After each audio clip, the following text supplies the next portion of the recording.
Good morning, guys. 9:16 a.m. Monday here in Japan. We're going to be talking about Brazil, South America in general, but specifically about Brazil today. A big shout out to Bill from Boston.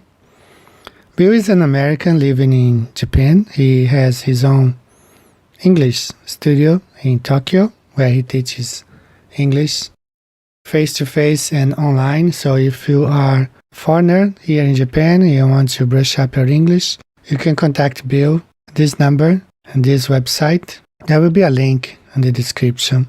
You can contact him, get some English classes. The good thing is that Bill is a flat earther, so you can spend hours talking about flat earth while you practice your English. So Bill and I, we talk over the phone once in a while, and we were talking about the size of South America, more specifically about the size of Brazil. I told Bill that at one time I traveled through the United States. I traveled from New York down to Florida, New York to Miami. Took us 24 hours exactly. It was me and two friends of mine. Each one of us drove for 8 hours. So we left New York. After 8 hours, we switched drivers. Another 8 hours, we switched drivers. We were in Miami in 24 hours. I also took a trip across the U.S. with my family, my wife, my two daughters, from Georgia to San Diego. Took us 3 days. We left Georgia, Alabama, Mississippi, Louisiana. We spent the first night in Texas. I drove all day, but not at night, of course. I drove from 8 a.m. until around 6 p.m. and then stopped to spend the night here. The second day took us the whole day to cross Texas. So Texas is really long. Took I-20 and I-10. So we spent the night just when we made to New Mexico. We spent the second night here. And on the third day, I drove all the way to San Diego. I arrived in San Diego around 7 p.m., 7 to 8 p.m. So I was telling Bill that I also drove through Brazil. And it takes about 36 hours if you drive nonstop from here, like from Rio until this region. That's where I drove. But it takes longer. If you stop for, sleeping, it would take 2 days just to get from here to here.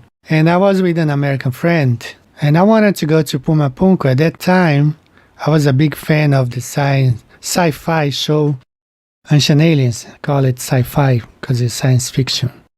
And I wanted to go to Puma Punku. So I tried to find out with the people here how long it would take us to get there. And that thought would take us another day of driving. No longer than, one night. But they told me that would take us at least 2 days to get to Puma Punku. So I always wonder, something's wrong with this distance here. Just like everybody else, I grew up in attending public schools, so I got the same distance as everybody else. So I'm used to this distance here, 4,319 kilometers from east to west, 4,304 kilometers from north to south. So I was questioning, something's wrong with this distance here. It was then that Bill sent me a very interesting picture, which is this one. As you see, the bluish-greenish line has a distance of 4,319 kilometers from east to west. But the yellow line, although it seems to be the same size, has a different number, 3,394 kilometers. So that made me think that Brazil is much wider than longer. I remember a video I watched from Immune TBS, which we're going to watch right now, about the size of Australia. So please pay attention on what he has to say here. I decided to compare the two Australias, the one from the Flat Earth from the Gleason map and the one from the Google Earth map, or the globe, if you will. Starting from the center, we can start by circling the 75-degree line and followed by the 60-degree line Next comes the 45-degree line, and then the 30-degree line. Notice these are in 15-degree increments. Then we got the 15-degree, which is the Tropic of Cancer. And then comes the equator, which is a 0-degree line. And now we head south. So now we have 15 degrees south, which is the Tropic of Capricorn. And then 30 degrees south. And then 45 degrees south. And then we have the 60 degrees south. Whoa, wait a minute here. What happened to the 75 degrees south? I think I just found our problem. It would appear the flat Earth is not equal in the land masses between the North Pole and the equator and the South Pole. So, what does that mean? Well, what that means is that when somebody decided to create a globe out of the flat Earth, they did not have two equal halves to make into a sphere. So they had to elongate and stretch and do everything else to make it work. Because there's a 15-degree difference or missing of latitude. So in order to make it a perfect sphere or ball, they had to stretch things out. That's why everything looks distorted. And from what I can tell, and this one was just conjecture on my part, but from what I can tell, it looks like they started from the top, from the North Pole area, and everything got stretched incrementally as it went down, all the way down to the quote-unquote South Pole. Brian Clark, that he supposedly quote-unquote found the flat Earth map from 1920 in the Library of Congress. Wow. Shocking. And what do you know? This funky looking little map has the latitude lines all the way out to 90 degrees. When the Gleason map only goes out to a little over 60. So, because they need the 90 degrees to be able to make a full circle of the globe. So, all these attacks on the map, and they know they have to attack the map. The map is the key. They know that there are lies. We have to expose the lies that they created a ball out of a map that is flat. Because that's what it represents. The Earth is flat. It's not a sphere rotating at thousands of miles an hour. It is a stationary plane. And it operates like a clock. It works like a clock. It even ticks like a clock. So here, comparing sizes on both on the flat Earth map and on the board projection, you can see on the flat Earth map that Brazil is much wider than would be longer, which makes sense with these numbers here. So what happened then if they stretched down the continents? The same thing happened here. They stretched it down to fit the globe Earth. Now let's take a quick look on Photoshop and see how this can be done. Here I have a projection of both the ball Earth here and the flat Earth map. So what they did, they stretched this down to fit the globe model, and I will show you how they did. This is what they did. They stretched it down to fit their globe agenda.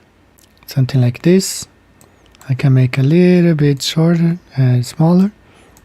They needed to stretch the continents, the countries down to make it fit the ball Earth, to complete the 90 degrees that goes from the equator down to the South Pole.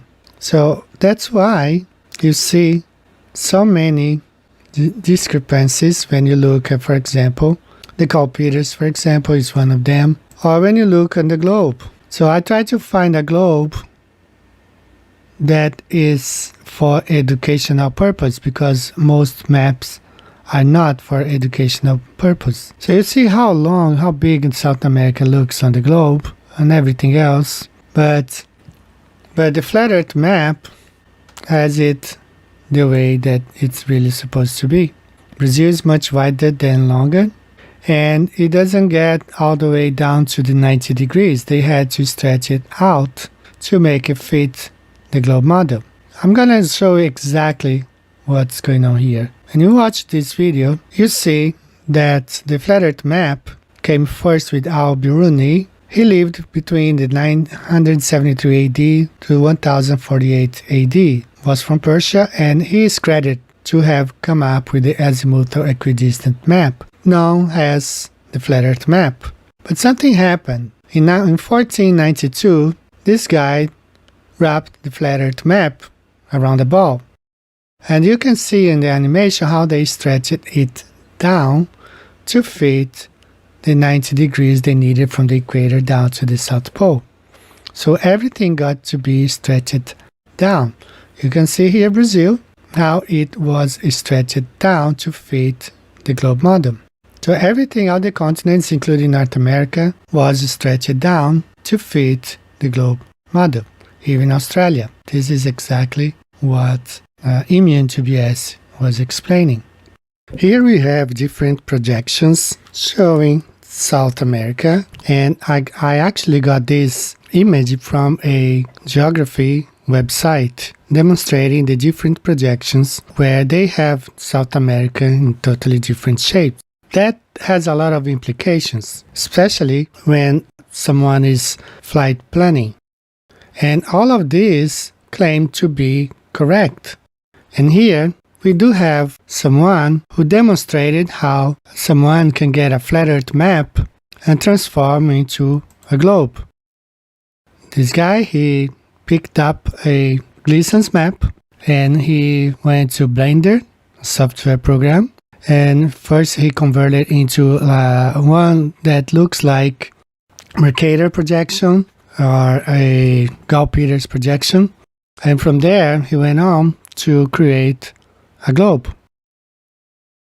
And as you can see, it looks exactly like the projection on the globe that we see day to day. All he had to do is to stretch down to make it to the 90 degree they needed from the equator down to the South Pole. And he compares here the size, as you may see, completely equal. South America now is completely, the Gleason's map became a ball earth projection. And all the continents are the same. So all you have to do is to wrap the flat earth map around the ball and stretch it all the way down to make a complete circle of a ball. And that's what happened back in the 1492 when the guy decided to make the first globe. Here we have side by side one more time comparing the globe earth projection with the flat earth map. In order to fit the ball earth 90 degrees south from the equator, they had to stretch down the continents to fit the globe model, as we saw the example where the guy transformed the Gleason's map into a ball earth. So this is what happened. That's why these countries look much bigger than they really are. Now, what size is Australia? In most places you see them saying that it's 2,000 miles or about 3,500 or 600 kilometers. But there are other people who have come up with other different numbers. I have found a couple of videos on the internet showing 5,000 mile journey across Australia. He's an American, also in Australia, crossing it by motorcycle, claiming to have gone through 5,000 miles. And there are others who say it's 5,000 kilometers, as we see here. 5,000 kilometres, 5 camels and a whole lot of outback terrain, from Shark Bay in Western Australia to Byron Bay on the east coast. It's been a 9-month adventure across Australia. It's very serene out here. I love the serenity. The man behind the mask is Jacob French. He's trekked more than 5,000 kilometres from Perth to Sydney, walking an average of 10 hours a day. So some say 5,000 miles, some say 5,000 kilometers, others say it's 3,500 kilometers. I don't know. What I know is there are map makers and cartographers in Brazil that say that the distance on the school books are not correct. So I don't know. There is no way in life that I will find out what's the truth about it. But one thing I can tell is that I think that the flat earth map got it right. The flat earth map is a clock, as we will see Immune to BS explaining here one more time. Now, everything about this map makes complete sense in our world. I mean, it is a clock. Our world is a clock. We have 24 hours a day, 12 hours of daylight, 12 hours of darkness. Not all the time, but you understand what I'm saying. Even the time zones make perfect sense on this map. So this is the representation of the time zones that they give us. Does this make any sense to you? Or does this make more sense? The hours on the clock are the different time zones. Everywhere you look on this map, everything we need to know about the world we live in is right in front of you. And to close today's presentation, guys, I'm gonna leave you here with a song because we are fenced in the middle of this pond, earth pond. We are fenced in, we are surrounded, and those are the places where the UK rules directly or indirectly, and we can't really leave the earth pond. So enjoy this song. I'll see you next time. Bye bye.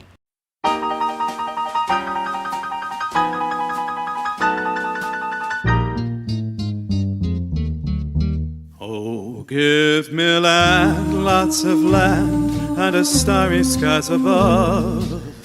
Don't fence me in. Let me ride through the wide open country that I love.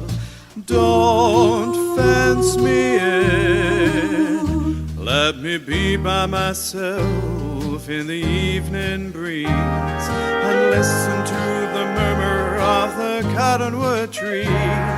Send me off forever, but I ask you please, don't fence me in. Just turn me loose, let me straddle my own saddle underneath the western skies.